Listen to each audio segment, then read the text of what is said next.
Bot Vice is a Cabal shooter that released on the eShop back in April of 2019. Some of you might not know what Cabal shooters are, so here's an explanation. A Cabal shooter is a type of action-based video game. In a Cabal shooter, the player control is limited to aiming a virtual gun and moving their avatar left and right across the screen. The player is often able to jump as well in later games of the genre.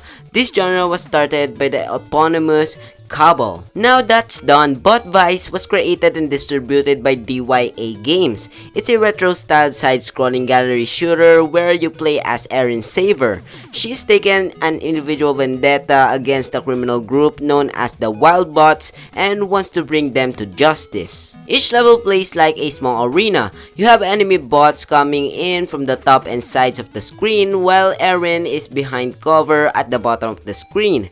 You can only move left or right, so you spend a lot of time dashing back and forth across the screen. The controls take a bit to get used to. You have to pull back on the joystick to take cover behind something, then push forward to get back up. You're doing this constantly while also dashing, aiming, firing, and or swapping weapons. You can't stay in one place too long because enemies will start tearing down your cover. Usually, by the end of each level, you've only got a couple things left to hide behind. Bot Vice isn't for the faint of heart. You've got one life with 4 hearts to induce through each level, and it's not difficult to get hit within the first minute. Fortunately, you'll have ammunition and health boxes that drop from a few foes. You'll have to be strategized on the fly and need to preserve whatever ammunition you prepare so you aren't stuck with the bare least at each level's boss. This game is intense. I played the first level multiple times over the course of many days before I at last beat it. It was truly beginning to urge battling to the point where I nearly stopped playing it altogether. At that point, things begin to top and you figure out that each level nearly includes a bit to it.